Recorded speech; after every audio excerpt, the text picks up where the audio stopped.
everybody told us the wind was going to be really bad in Tulsa. Now, we don't get the same tornadoes that they get in Tulsa. We have had tornadoes here. But what we have is a very consistent, strong southeast wind. Yeah, southeast. And so, but if you do it right, you can still do greenhouses here. You just have to be really stubborn. And you have to use lathe. So, it held just fine. And we're gonna go in and you'll see the difference. Oh, like my latch. You'll see the difference as soon as we step in. And it's why I put it up. So, these are my latches.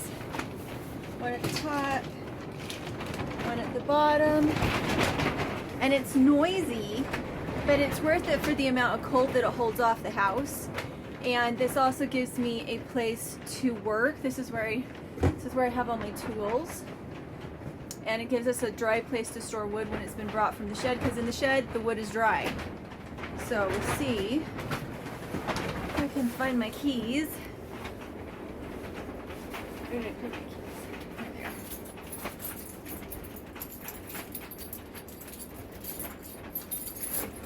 Too many keys.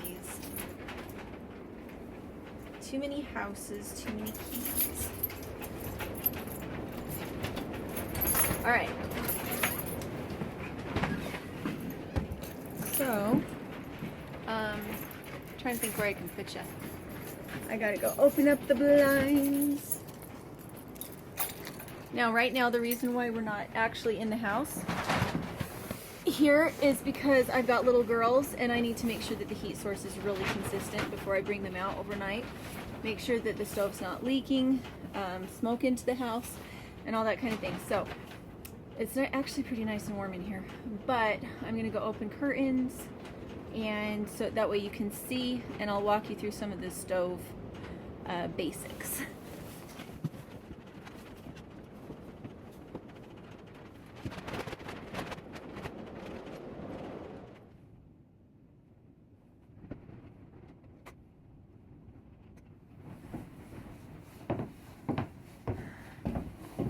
So we use oil lamps and candles a lot because I can store them, and I just keep them in safe places where the kids can't bump into them. Okay, so whenever you clean, I gotta shut it. I'm sorry, the light's gonna be bad again. Whenever you clean out a wood stove, you need to use something metal, like galvanized metal.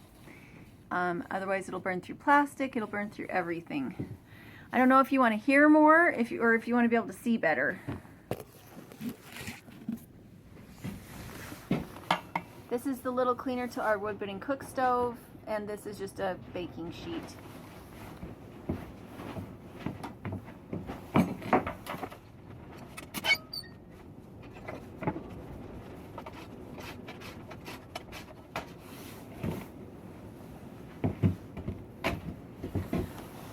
Okay, so that's how much ash we had from one full day of burning, the equivalent of one good sized log. We are burning pine. I don't know if this is a normal amount of ash for a rocket mass heater, but we didn't really get it fully up to heat as far as, we didn't have everything fully open. We did crank things down a little bit. The nice thing about this one is you can crank it down if you're not running it through a bench. And so, again, we're just kind of tinkering. Okay, so I'm going to go out and harvest some wood. I'm just going to get some little twigs and 2x4s.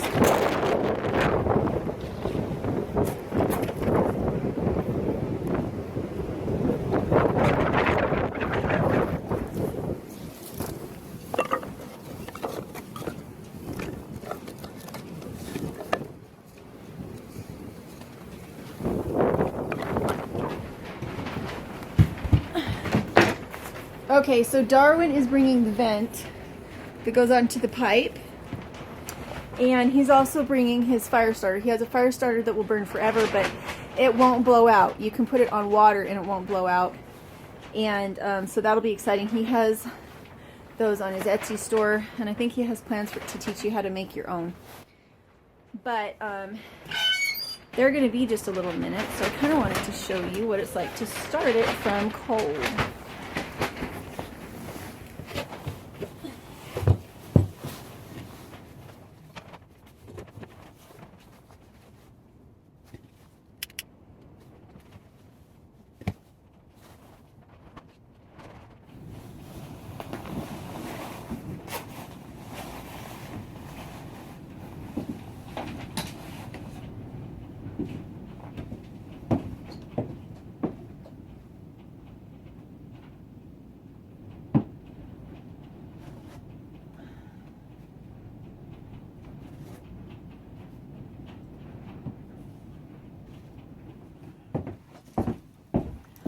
This is Fat Pine from Danny and Wanda at Deep South Homestead. If you haven't checked out their Etsy store, they have cookbooks and Fat Pine, which smells amazing and is super good for starting fires too.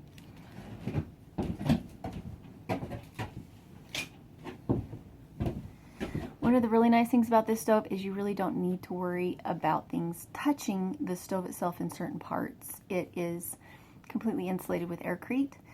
And a lot of people have asked, well, what about those blankets at the end of the bed? Now, those we're going to pull away, and we're going to have to watch that carefully because the pipe coming out of the stove is going to be warm. Here's the plaque from Two Family Homestead, and I'm going to put it up. I love these kind of gifts. I'm not sure where I'm going to put this one because I kind of want it to be prominent, but I don't really want to drill a hole in it.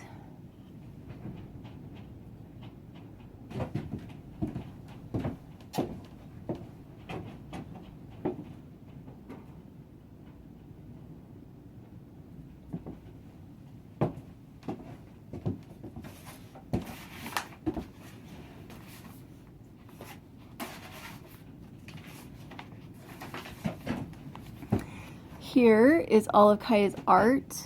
There's all of Kaya's art, and she does have it listed on her Etsy store. She is trying to save money. I don't know what she's saving money for, but they're 99 cents on her Etsy store if you'd like to purchase some of her art.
Hey guys, here I am with the back of Darwin's head.